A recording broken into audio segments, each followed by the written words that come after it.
This is Empowered Human Academy. Welcome home. If you're going to be good or be optimal or whatever, if you can't do it to self first, it's going to be a tall order to do it externally for other people or for another job or for responsibilities outside of yourself. This is about love. This is about light. This is about the idea that you have everything you will ever need. And this life of yours, this is where you grow, you expand, and you remember who you really are. I'm Abe. I'm Isaac. In Empowered Human Academy, we join with humans of all kinds to feel the inspiration that can only come with empowered living. The stories you hear today are unique, but the energy you hear today belongs to you too. So, with hearts wide open, let's begin. Hey everyone, welcome back to Empowered Human Academy. Today we have our great friend and personal trainer, Nate Bacot. Hey Nate, we're so excited to have you. Let's just dive into the conversation. We've been wanting to have you on our podcast for a long time, so let's go. Isaac, go ahead and ask the first question. Well, firstly, how are you today? What's up? I'm fantastic. Yeah, I've actually, it's been kind of cool. We talked about some of this stuff, I feel like months ago, and to see you guys take it and keep running with it and stuff like that, and then finally be a part of it, it's pretty darn cool. Hell yeah. I'm excited about the history that has led up to this too, and we'll get into this in a second, but the thing that we like to begin with is a question of identity, not in terms of like how you'd introduce yourself to other people at a conference or to clients even, although there might be crossover, but when you come home and it's just you and you don't have to be anything for anyone, who are you? What words of identity do you choose for yourself? Oh, I like that. That's a really good one. So I love calling myself a nerd because I think that is one of the best ways to put out that you're very passionate about different stuff. So I feel like I'm a very kind, diverse nerd. I love that. That's the way I would classify myself. I love that. Yeah. That makes me super freaking happy. Okay, cool. So you gave me a quick definition of nerd, like somebody who's really enthusiastic and passionate about a subject. Talk to me about, yeah. Oh no, go ahead. No. Yeah. I would say somebody who's unapologetically enthusiastic or passionate about anything. Yeah. You can be a nerd about fitness. You can be a nerd about wellness. You can be a nerd about psychology. You can be a nerd about biochemistry. You can be a nerd about fashion. You can be a nerd about doing nails. You can be a nerd about anything. But I love it because for the longest time there was that stereotype, like if you were a nerd, it was like a bad thing. And I'm like, I think it's pretty darn cool when you're as passionate, you're just unapologetically passionate about something. Like I have an older brother who loves playing Dungeons and Dragons, and he will not apologize for it. And I'm like, good for you. Everybody's got their own passions. Let it be. Don't apologize for them. Absolutely. How does kindness play into that, or is that its own thing? It plays into it, and it's its own thing. Sure. I just feel like for the most part, everything that I want to output and everything I want to input, I'm going to bias on the side of the person's either coming from a good place or I'm coming from a good place that is kind. I'd rather have that as my default than have a default of defensiveness, because I feel like you shut yourself off and people can tell that about you if you have more of a defensive personality. So I'd rather come off as kind and people be like, wow, he's a really kind person, because I feel like that opens them up to me a little bit more. Yeah, for sure. And diversity was the third thing you said. Talk to me about diversity. About diverse. You said the word diverse. Diverse. Yes. So diverse when it comes to my passions and my interests. I love fitness. I love training, but I also like playing Blizzard RPG type games. I also love reading fantasy fiction. And that was not the case until like my mid-20s, I think. Oh, okay. While I am a fitness and nutrition coach and help people with lifestyle stuff, my background is in psychology. So I'm also a huge nerd when it comes to, and like diverse wise, into like everything from neurobiology to, how gut health affects mental health and stuff like that. So, and then, at one point I played the trumpet. I randomly will spend like 3 to 6 months refreshing my American Sign Language app. And stuff like that. So I just love to dive into various disciplines or pools of knowledge, even if it's just so I can say, yeah, it took me 3 months and I barely scratched the surface there. I could not like retain as much as I can, which is absolutely fine, but at least I tried it. Yeah, totally. So in what way do these like new fields come to you? Like what inspires you to pick up ASL for a month or something like that? Honestly, working with people. Okay. So I was really fortunate in that when as I've progressed through my coaching and stuff, I've worked with a lot of different people, lifestyles, athletes and stuff like that. You really grasp a appreciation for populace that might be not overlooked by like on purpose, but just overlooked because the market or the structure of an industry it ran the direction and didn't have them. So when it came to ASL, I think it just popped into my head one day that, oh, what if we had somebody who could only speak sign language come in? And I'm like, I wonder how many coaches or trainers actually know sign language. I wonder how many people who only speak sign language don't seek out a coach or a trainer because they can't communicate. And then from there, I was just like, I need to learn something like this. Like at minimum, I need to be able to say, this is my name. What's your name? I have very diminished sign language skills, but we can work together or something like that. Because even that little bit of consideration or butchering ASL, I'm at least trying to meet them on their level. So totally. No, that completely makes sense. And that's beautiful too. Like that, I've never heard of like that being a market segment, like physical. Nobody has. It's crazy. Totally. Yeah. And even though it's so real, I mean, there are needs, there are all types of needs, right? And oftentimes we just focus on one specific sector or group. Absolutely. And in my undergrad, my undergrad was human development with an emphasis in adulthood and aging. So essentially working with an aging populace. And it was on the surface, just working with aging adults, resources for getting older, navigating Social Security, all that stuff. But I also was fortunate enough to get a certificate in multicultural studies.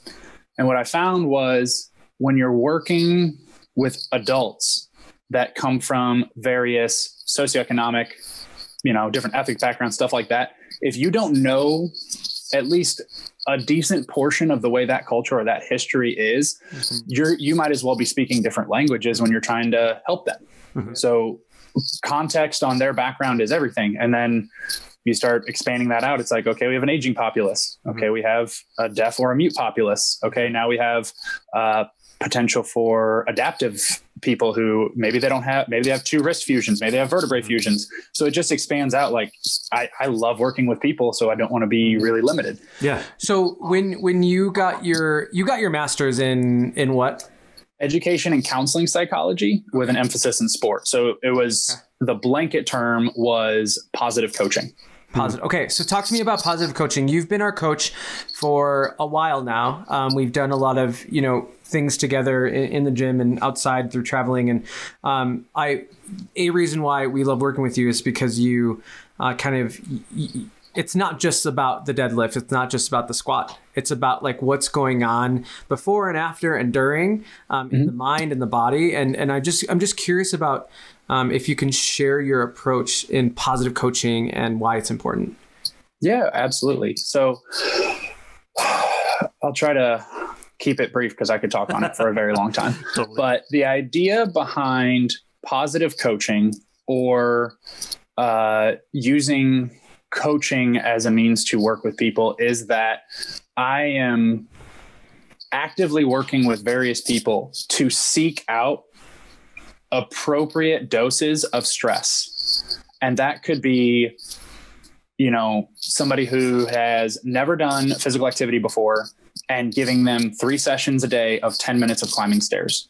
Or it could be a CrossFit competitor who had done nothing but their own gym programming and they want to expand into the competition field and all things in between and outside of that. So the whole goal with positive coaching is that you're facilitating like these people remembering that in the pursuit of the appropriate stress or hurdles, hardships, stuff like that, you're actively choosing a route that's going to be difficult because on the other side of it, you're going to progress. Mm-hmm. And it can range from all sorts of stuff, but there's been a lot more history of coaching and guiding from an avoidance maneuver, if that makes sense. Okay. So people will do things and will pursue different feats to avoid getting sick rather than to push for optimal health and wellness. And it's a very key difference that people need to understand, is that that's one of the biggest things that motivates like my industry of like fad diets and, very intense boot camps that are well beyond the capability of a new person to stuff. And it's not good because the retention is so minimal. If somebody, and there's a place for everything. I'm not here to say that like certain business models or certain boot camps don't work for people. What I'm saying is that when you pursue something with the idea of that you are avoiding a negative consequence, it's built around fear of that rather than, and to me, a fear of something means that you don't understand or don't control it. Okay. So when you pursue something with a more positive coaching side or a more optimization route, that means that, hey, I know I'm not good at this, but I'm going to be familiar with it. I'm going to find some chaos with it and get really comfortable in that chaos. And then I'm pretty much bulletproof to it. Sure. And that can adapt to anything. Okay, cool. So we're talking about avoiding the negative and chasing the positive. It's clear that you've got that as a mindset in your coaching, and I've seen how that plays out in the stuff you've written for us over the years. Do you work to shift that mindset into your clients as well? Like, is this a thing that you try to teach explicitly with terms or indirectly through experience, or does that make sense? A little more case by case, but it's a little more indirect because at surface, most of the time people will find me or decide to work with me because they have fairly, in the grand scheme of things, short-term goals. They want to be stronger, be fitter, this, that, and the other.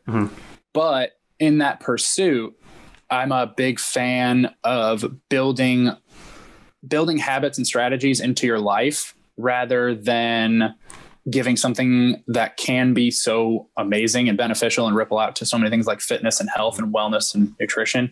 I'm a big fan of making that a healthy lifestyle thing. So I don't care if you're competing for, an Olympic year, or you're just wanting to get to 70 years old and have a moderate six pack.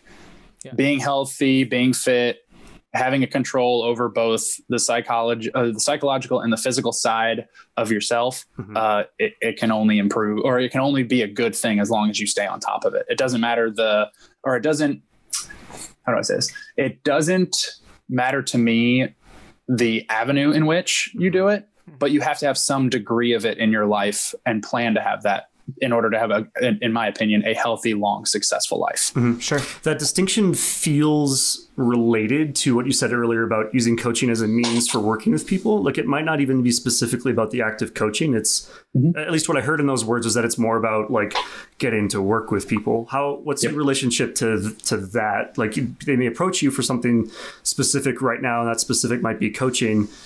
How do you think about working with people for in a more abstract sense, like with their entire life in mind or with your entire relationship in mind? Does that make sense? Yeah, absolutely. So that actually kind of comes down to my base question whenever I work with somebody, and it is, what is their function? Because everybody coins the term, or everybody utilizes the term functional and functional fitness, functional this, functional that. To me, function is about what this person's life is and where they want it to go. That's function. So some people will say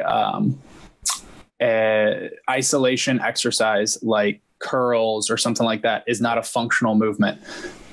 Well, if this person wants to do a bodybuilding or figure show, I'd say it's very functional. Or if this person has tendonitis issues or tendinopathy issues in their elbow, it's very functional, because our goal is to get them and work with them on what they do as their body and their lifestyles function. Yeah. So that's probably the biggest or hope that I could answer your question is that what is someone's function and our discussion of where they want to go with that.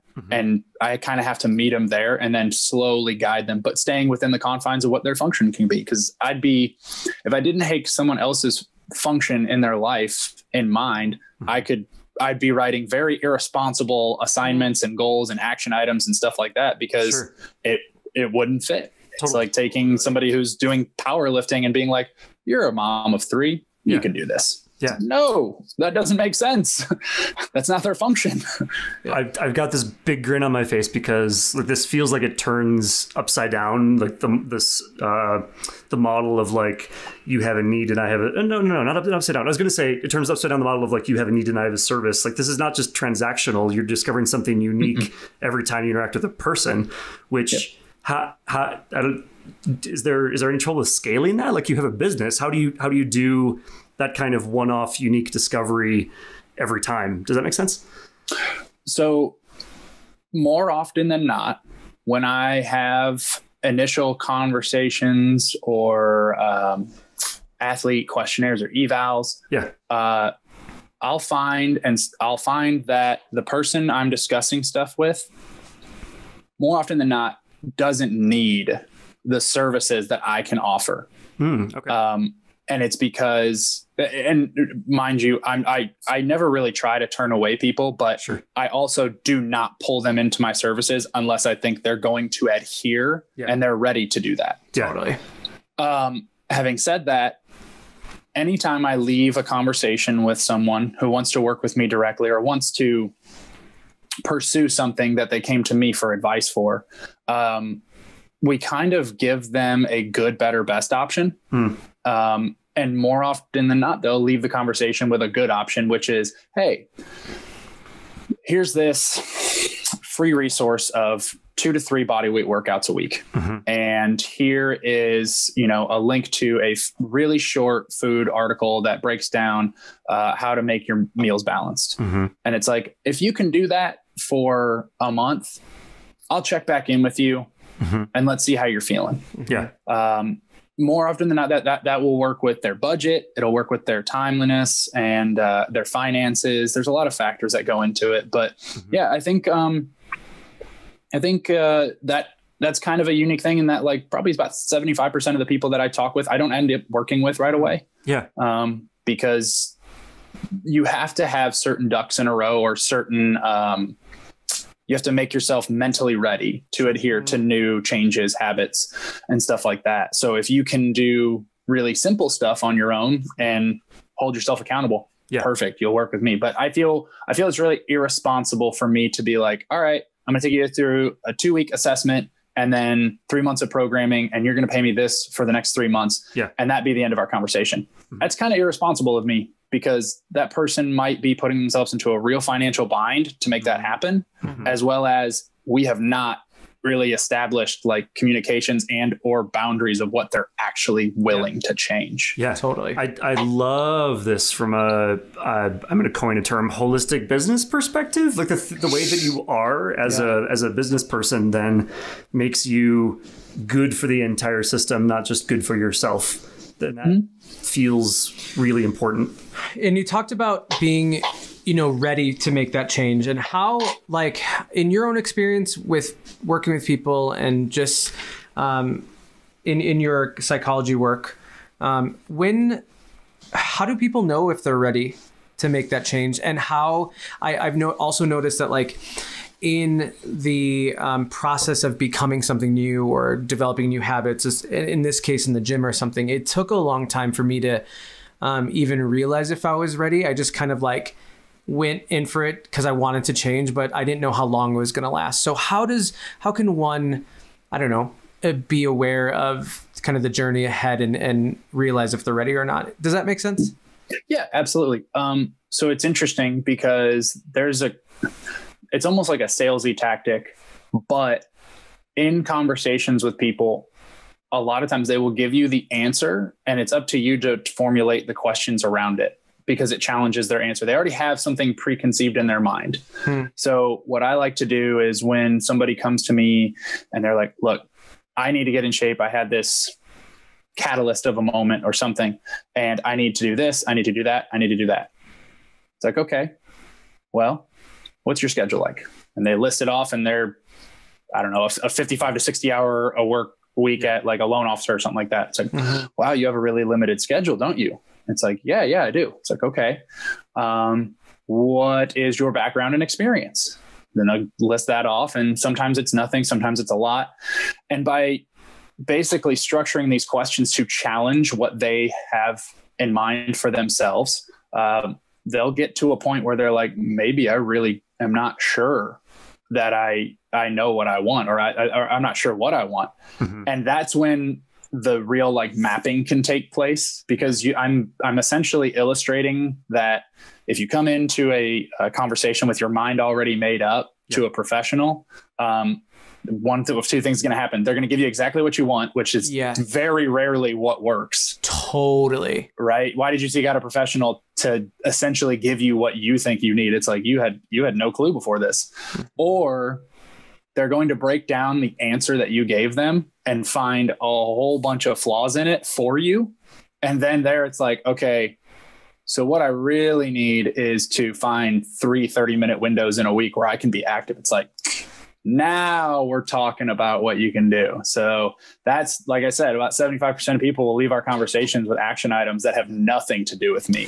Well, and I think it's so interesting because we've been fed this, like, you gotta, work out until you're like grinding and you can't breathe, or, you gotta do X and gotta do Y. And oftentimes it really just doesn't fit with, one, our immediate goals, and two, it doesn't even fit with our personalities. And that's why for me in my journey, and even working with you, we've known each other for many years, like I used to be in a lot of environments where I used to be in that you need to do it like this or else it's not right. Versus now with me and you, I give you feedback all the time and what feels good, what doesn't. It's not that I'm not putting in the work. It's like, if my TFL is very tight, you're not going to overstress that, because that's not the right thing to do next. So I appreciate that you go at it in this like really sustainable model, like kind of a paradigm, if that makes sense. Yeah. I mean, if we're not doing it for sustainability, why were we doing it? Cheers. I hear that. I've appreciated for a long time, and especially in this conversation, the way you talk about how people think and how people, how their priorities and motivations and also their understandings, how they play out. Talk to me about your relationship with your own way of thinking, the way you reflect on your own mental internals and how you make sense of the world. I don't know which direction I want to go in this. I think what I want to get out of this part of the conversation is, for those people listening in, something useful about like the reflection on one's own thoughts and how we analyze the choices that we make and what our motivations are and how those things play out. So I'm going to try to answer this as best I can. Okay. When I process things for myself, the first thing that I really make peace with is that regardless of what I'm feeling and or thinking, it's okay. Like I think too many people fall into categories of being extrinsically motivated, where the goal is to obtain something outside of themselves, which that those have a place, but it's a shaky foundation to base your decisions off of, as well as toxic positivity, is they will build themselves up over and over and over again because they think that negative and or maybe even more melancholy or neutral emotions or actions or lack thereof are a bad thing, and they try to stay away from it. So they're all go, go, go, go. I got this. And then, essentially you're burning on rocket fuel until you're going to crash. So that's the first thing I tell myself is like, no matter what, I could have a full 1,000-word journal entry and it analyzes it and it's like 98% negative. Yeah. But that's okay. Yeah. That is 100% fine. Totally. And then once I kind of see like, okay, I'm feeling really upset, I give myself essentially like a timetable or a moment or like a time to deal with it. Okay. If it's positive or if it's negative, I let it have its victory. I let myself be angry about a defeat, or I let myself really marinate on something that's kind of in between. Yeah. And then the hardest part is usually when it comes to like navigating change, habits, or simple day-to-day stuff, I either make peace with the fact that there's nothing actionable that I can do in that moment, and I can reevaluate it at some other point in time. I have to give it that time. Or I make myself have action items, and if they're not time sensitive to that moment, I fill them in and I let them be. And I think a lot of people are very accelerated in thinking that something has to be done now if it's negative. If it's positive, they want more. They don't. A lot of people that I've worked with have trouble anchoring to a moment, if that makes sense. Okay. Yeah. Because something in it is already leapfrogging them to the next. Okay. Interesting. So when I do stuff for myself, I make sure to let everything kind of have its own significance if I can. Okay. And even if it's like, you know, I hit a PR clean and jerk or something like that, something very specific to me. Yeah. And it's a celebration and stuff like that for like 2 or 3 minutes, but I have to coach a class in like 20. So it's like, well, that seems pretty cut short if it's a lifetime PR, if you've been working towards something. But I will 100%, after I'm done coaching stuff like that, go back, look at my video, or I'll write about it and like detail everything I felt in that. And I have my victory moment right then and there. Like it's so quick and easy to get leapfrogged to something else and completely lose a moment that's pretty cool or a pretty good learning experience. Sure. And you just don't give it its time or give it its due. So that's my own process with stuff. And it seems to work out for the most part, because it's either I have given the time to the more negative side of stuff to learn from them and let them marinate, and actually like I know it's weird, but like giving yourself time to cry about something. Yeah. It's so crazy that, so diving a little bit behind the curtain, this past year, I lost 2 of my grandparents, my grandpa and my grandma. They both helped raise me. So it was a rough loss. When I learned of my grandma, it was at work. I had 2.5 hours left of work, and I just listened to my dad like choke up to me on the phone. Hardest moments of my life. But in that moment, I knew and trusted myself enough to know I can handle work right now. I don't need to necessarily implicate others for something that I trust myself to know that when I get my time, I'm going to mourn. I know for a fact I will give myself time to feel the sadness and stuff like that. Sometimes it overwhelms. And there's nothing wrong with that, but it was a very cool feeling to be confident in myself enough to know that even though this is a very big hardship, I'm going to give it its time. I'm going to give it its due.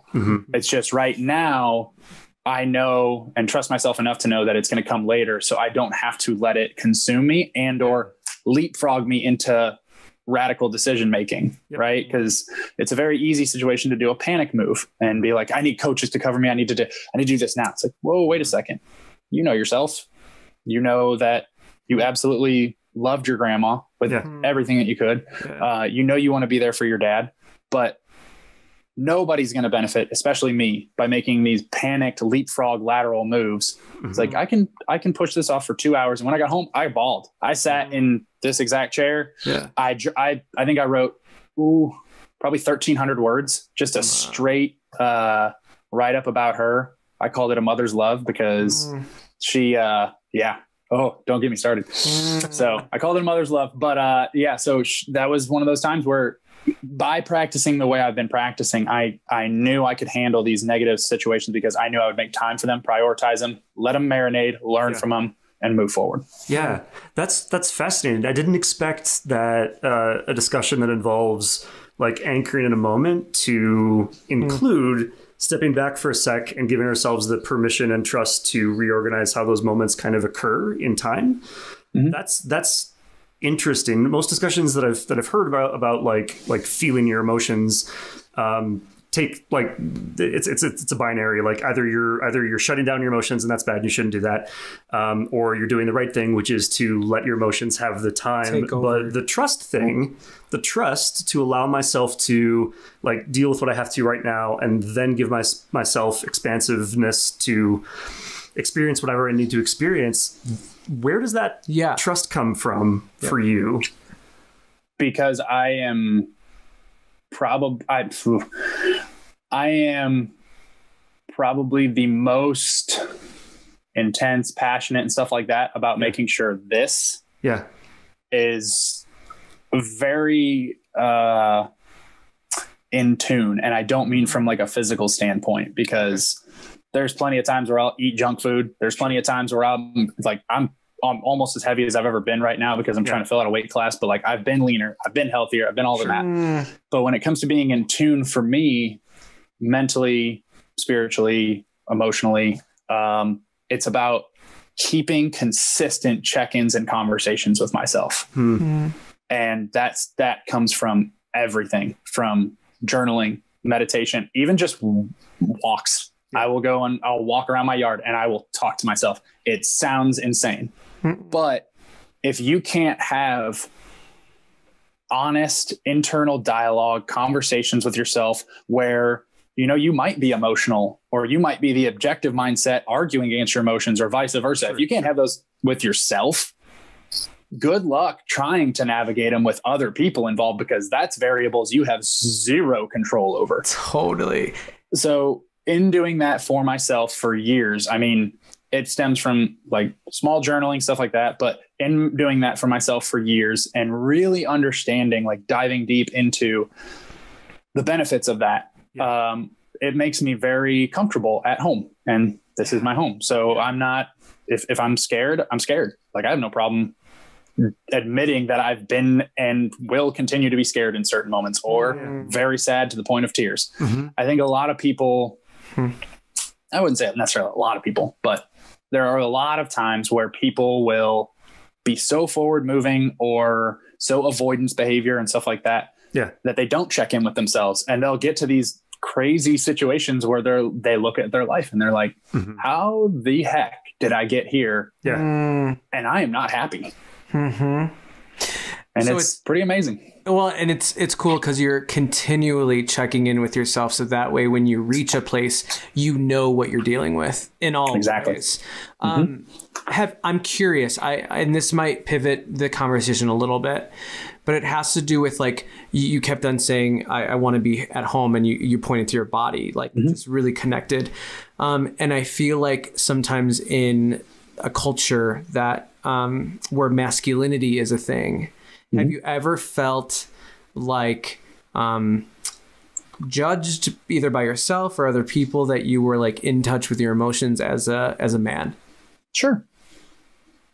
I feel like it's going to happen. You know, people, like I said before, people who do not understand or fear people who fear certain things or judge certain things, it just means they really don't understand it. Because if you did, there's a deep calm with understanding, and you don't have to agree at all. But if you, at the very least, can understand where something or someone or a situation has come from or developed and stuff like that, there's more calm about it. There's way more calm.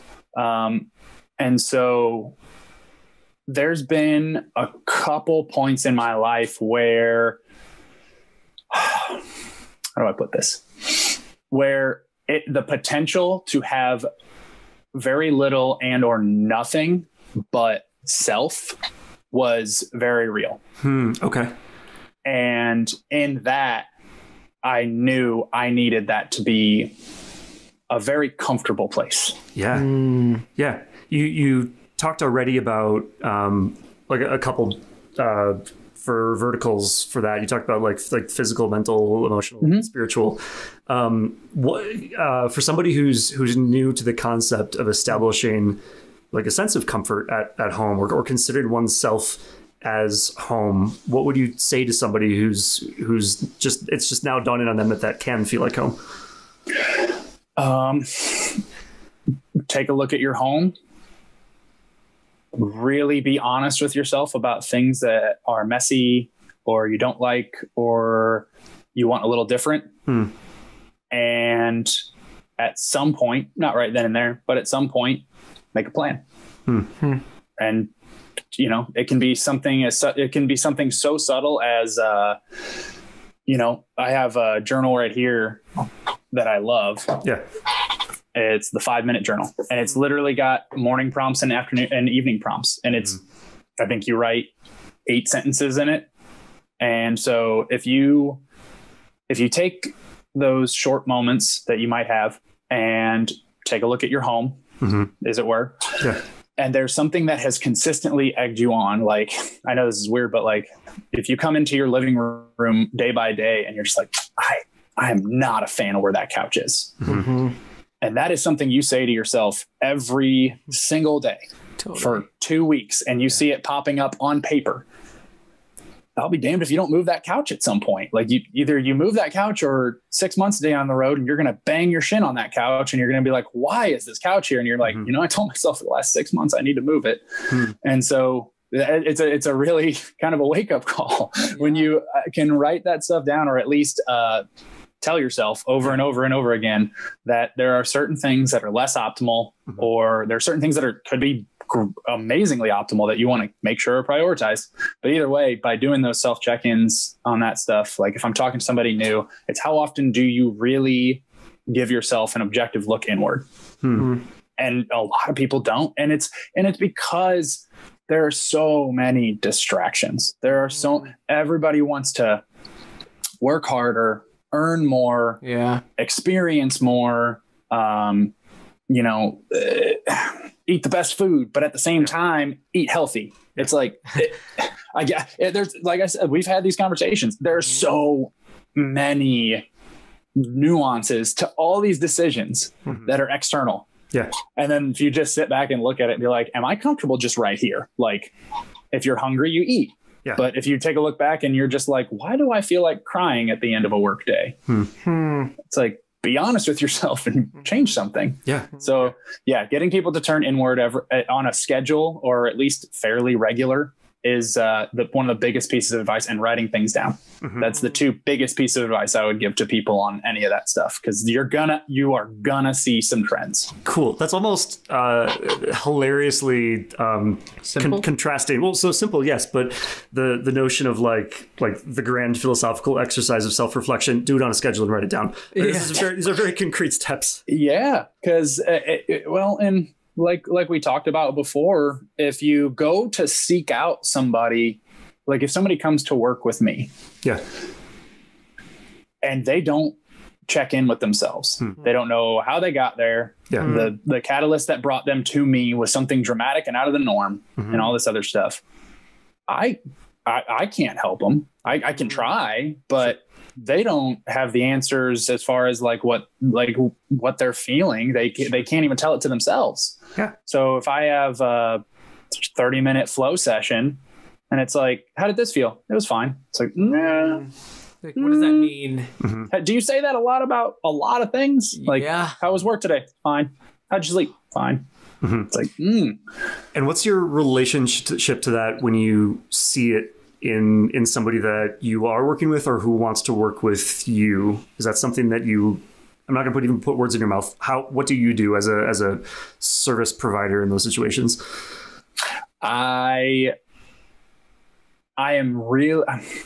very well versed and practiced at getting people to outwardly be honest about what they're really thinking and feeling. Okay. So for example, perfect example. There's plenty of times where you'll get into a workout and something didn't go right. Something curveball, could be internal, could be external, this, that, or the other. Probably my shoulder. Could be shoulder, could be TFL. Could honestly be that the energy wasn't there. Could be your stomach hurt. Could be anything. Yeah, totally. And I'll say, how did this go? And you usually don't hold back, but there are times where you're just like, oh, it's okay. Like you'll just kind of brush it off. Like, you're not happy about it, but you can't quite put words to it yet. Exactly. Yeah. And so I'll illustrate it out. I'll say, okay, well, you just did 6 trap bar deadlifts at X amount of weight, you know, for so many rounds. Yeah. 3 months ago, that would have sucked. Yeah. A year ago, it would have seemed impossible. Yeah. And today you didn't feel good and you still did it. Mm-hmm. And then I just keep unrolling it. And then, you know, at a certain point, whoever I'm discussing with is like, you know what? Yeah, I didn't feel good, but I got it done and that's pretty cool. And I'm happy about that. Yeah. Mm-hmm. It's like, okay, so you're happy that you did a good workout today. And even despite feeling bad. And it's like, yeah, I am. Or could go the other way. So you wished you felt better. It's like, yeah. It's like, so you don't feel like you had a good training session. It's like, I feel like it was limited. Okay, well, what can we do to make it feel better next time? Yeah. Sleep better, eat all this, that, or the other. Yeah. So either way, we're getting an answer. Yeah. Yes. And it can absolutely be a negative one. I do not like when people try to fluff up something that's bad. Yeah. Ooh. Like, it is totally okay to say this freaking sucks. Well, and going back to the toxic positivity, I think Isaac and I talk about this a lot. Like, I am very, very flowy with what I'm feeling at any given moment most of the time. And I'm like, yeah, I'm pissed, or like, yes, I'm joyful, and none of it, all the negative emotions like run through me, but I don't identify with them. And I think sometimes when people think that they're complaining or they're going through a hard time, then they think that they're negative and they're not grateful. Like, I'm grateful as F. And also I'm freaking pissed right now. And you can be both. You know what I'm saying? Or even if you're freaking pissed and not grateful in that moment, that doesn't mean, like, that is what it is in that moment. And honoring that gives me so much freedom to then do something about it versus trying to repress it. So I'm here, and I want to know if I'm hearing this correctly. I'm hearing a lot of just like complete unloaded acceptance for what is, coupled with a focus on being actionable about whatever that is. Is that a fair summary? What would you add to that? Yeah. So building off what Abe was kind of talking about, one of my favorite things to tell people to kind of help get their bearings, if you will. Yeah. When they're reaching some sort of friction, some sort of trouble. Yeah. As I say that you have worked this hard to have these types of responsibilities. So when you think about that, it's like, I built myself into a problem because I worked my butt off. So I do it to myself all the time. I'll sit there and I'm like, I've got these clients to get rid of, and I got to do this at the gym and all this other stuff. And I'll sit back and I'm just like frustrated and all this other stuff. But I'm like, 2 years ago, I was nowhere near this level of good at what I am. Yeah. So that's a pretty cool bearing to have. It's like, oh, you're right. I literally worked myself into this fully aware, which means I know how to handle it. Yeah. So, yeah. Okay. I'm taking this super abstract answer this however you want to, and borrowing the language that you gave me earlier in this conversation. What is your function? I mean, I've got a couple, but go for it. I'd say if I could, I'm going to give you the answer that is, and it's going to go real simple. So I'll say this. It took me 32 years of a lot of different experience, and that's still young, but it took me 32 years to come up with this function blanket statement, if I will. At the end of my life, I want anybody who knew me at minimum to say he was a good man. And so when I make decisions on stuff that I do in my life, it's because I want to be remembered as a good man. So I do my own fitness and stuff because if I'm telling people that, you know, pursuing certain physical, mental, stuff like that, hurdles or hardships intentionally with the right dose to optimize and grow and strengthen is something, I need to do that. I need to be consistent with what I say. Yeah. I need to be kind. Like, if you're a good person, you're probably pretty kind to almost everybody you meet. If you're a good man or a good person, you don't let disagreements and or differences keep you separate or walled up from other things. Like I can't, for me personally, I can't stand it when people are like, oh no, so-and-so believes something completely different from me, or like political stances or even religious stances, stuff like that. Yeah. I am not a fan of being like, that person does this, so I am totally blocked off to them. It's like, I've met people who have the complete opposite side of the spectrum to me when it comes to religion, politics, all sorts of stuff. Yeah. It doesn't mean you can't be a good person to them. Like, have they come in and attacked you? No, normally they haven't. Their existence should not be a move against you. Yeah. It's not a zero-sum relationship with mankind. It's be a good man and be a good person for me, or be a good man for me, be a good person in general. And let that affect your decisions. If I'm going to be a good man, I'm going to be a good coach. I'm going to be a good partner for Cal. I'm going to be a good dog dad. I'm going to be a good home care person and stuff like that. So it's a very short, brief blanket statement, but my function is to be just good at what I do in my life. Yeah. And it's very simple, but it carries a lot of weight to it. Totally. Because really easy to let go of trying to be good, and sometimes you really want to be a dick. But so true. So it's true. There's nothing wrong with knowing in yourself, like, you've got a little bit of an angry savage in you that you could let out on somebody else. Yeah. There's nothing. Yeah. We would be silly to think that we are always above that. 100p. But we 100% can be knowing and understanding and controlling of it. Totally. And that's why I like to lift heavy weight, because it lets me get out some stress sometimes. I love that. So, sure. That makes sense. Not shutting that off or down, but giving your expression. There's something that you said earlier here, like when you're telling the story about when you heard that your grandparent had passed, like you were at the gym, and in your story, you were saying that, like, it's not useful for me to implicate everyone else around me in this thing that I'm experiencing at the moment.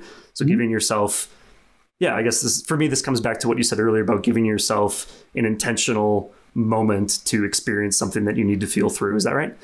Absolutely. Yeah, absolutely. Yeah. So I could have, the easy thing to do in that moment, or in a moment where you are met with a, opposition or some type of external factor that really throws you off your rocker, and it's usually with some type of negative consequence or occurrence. Yeah. The easiest thing to do is to let it derail you and have it affect an unknown amount of time in your life. That's the easiest thing to do, is to succumb to it. Right. And sometimes, it's absolutely okay. Like if you, nobody stays on their track 100% of the time. But I was comfortable and confident enough with myself to know in that moment that with that knowledge, I can still do my job. I can still make a great class for anybody coming in to see me. I can still coach people. I can still get quality work done. Sure. And then when I get home later, I am going to talk to myself. I'm going to cry. I'm going to journal. I am going to, if I want to talk to my family about it, I will. If I want to just write down memories of my grandma or something like that, I will. I knew in that moment that I can still be a good person. And then later on, let the negativity consume me, do whatever it needed to, give it its time, give it its due, and then come right back to being a good person. Totally. Or it never really leaves you. It's just letting that come to the surface. Sure. Totally. It sounds like that's being good to yourself. Is that fair? Absolutely. Yeah. Absolutely. If you're going to be good or be optimal or whatever, if you can't do it to self first, it's going to be a tall order to do it externally for other people or for another job or for responsibilities outside of yourself. Totally. I think that takes a level of mastery and a lot of practice, which is great. Absolutely. We have a couple more questions. I'm curious. I'm going specific because I like going specific. Go for it. Given your experience with your own journey in knowing yourself and practicing showing up and being honest, and also seeing, being able to work with a myriad of clients with different backgrounds and stuff, a lot of people want to change, but it's hard to, because change is hard, and then building it's scary. habits is hard and scary sometimes for folks, and especially in like the fitness department. Especially, I mean, I know for me, I knew nothing about my body when I first started 4 years ago. Nothing. I couldn't do a bodyweight squat, and I've learned, and I continue to learn every day about my body. What specific piece of encouragement or advice do you have for our viewers? I mean, our listeners who might want to continue on their journey or start a new journey in their health and wellness, that'll be encouraging and empowering to them. So first things first, to me, excuse me, I don't think there's much more empowering than being totally at home with yourself. Think about that confidence is when you can reflect inward and say that the majority of things that you have in your life that you have built in, controlled, put yourself into roles for, that you are totally comfortable with. That's a pretty emboldening, empowering feeling. Right? So if somebody comes to me and they're like, I want to change, but I don't know what to do. That's where the regular check-ins with self and writing things down to me is invaluable. And if what that person needs is just somebody to help make that routine, fantastic. You and me, let's meet every other week for 30 minutes. Let's Zoom call if we have to. And let's talk about the things that you're writing down. That's it. It can be that simple to make a change, is to write 2 or 3 things down a day. You know, what do you like? What do you not like? Guarantee within 3 days, you're going to find something on that paper, on that whiteboard that has a common theme. And so you're essentially, you don't even know what questions to ask, but you're giving yourself an answer already. And so if you're giving yourself an answer, then me and whoever this person is can work backward on what change can facilitate that. Because it's really funny, the how somebody can eventually walk themselves right into the answer that they're looking for without even knowing it. Like, it's there, but you just got it. And it's like we said before, it's really hard, and it's really humbling and really scary to just acknowledge the feeling that you're not as happy as you could be, or you're not as optimized as you could be. It's a scary feeling. So first, I guess that should be first before anything. You're justified in feeling that way. Yeah. Like, if something is bugging you, there's a reason. We might not have the answer yet, but I think this could help us find it. And a lot of times it does. And from there, it doesn't always, like we said before, about 75% of the people that I end up interviewing with don't end up working with me, but they will take small nuggets that we talk about and I will help them make a plan of implementation. Yeah. And then beyond that, it's on you. A personal coaching philosophy of mine is that at any given point, I could have somebody leave working with me. I know that. I don't want this to be, it's a weird thing, but I don't want to work with you through your lifetime. I've got a lifetime to live too. But when you leave working with me, at minimum, I want you to have habits, practices, and strategies surrounding self-check-in, self-evaluation, and developing action items down. That's what I want. And it can be the simplest route ever. But, if you leave my services of like working with you as an athlete, cool. In 2 years, guarantee you learn some stuff. Yeah. In 6 months, guarantee you learn some stuff. Because there you go. That's what I'm doing. I'm teaching you and helping you and harnessing you whatever I can. Yeah. But it's not a forever business. No. So you can't carry, I cannot carry ego in thinking that I'm going to develop you for the rest of the time. Totally. It's not going to happen. Well, and like the 6 month, 1 year, 2 years, 5 years, 10 years, you are continually teaching. And I think it's important to that self-check-in model, because then what needs to happen next versus just living on autopilot. And especially Bingo. if that autopilot isn't leading you to what you want, right? I mean, like, Exactly. you know, exactly. we have this awesome practice in doing that. I couldn't have said that better myself. Autopilot is where a lot of people live. Yeah. And it's very easy to do that. Yeah.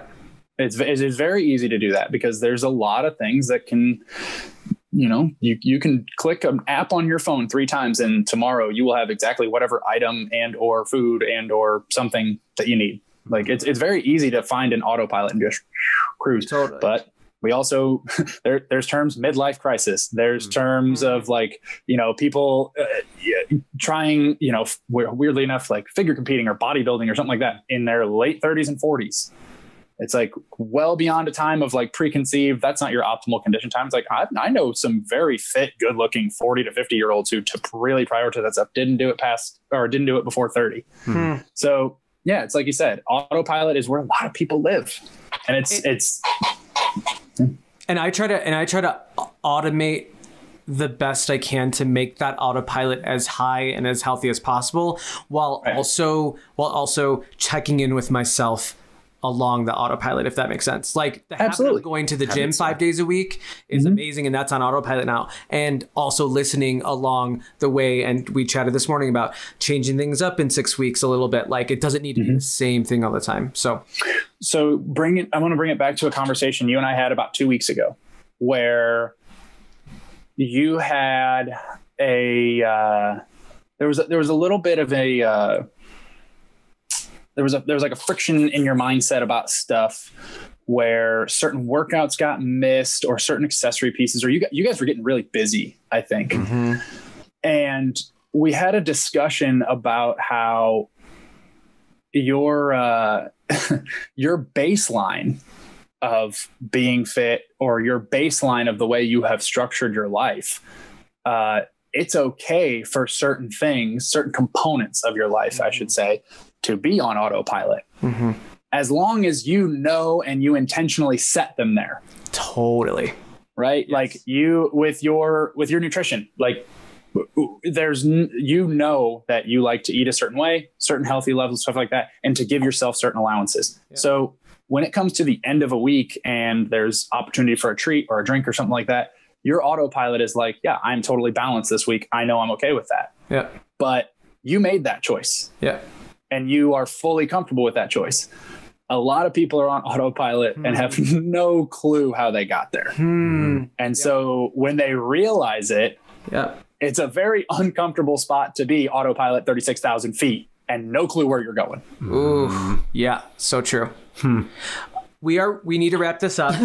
And I literally, that went by so quickly and I could talk about this for hours. Yeah, that was real fast. We asked 2 questions before we end off the conversation. And one of them is, what does an empowered Nate look like and feel like?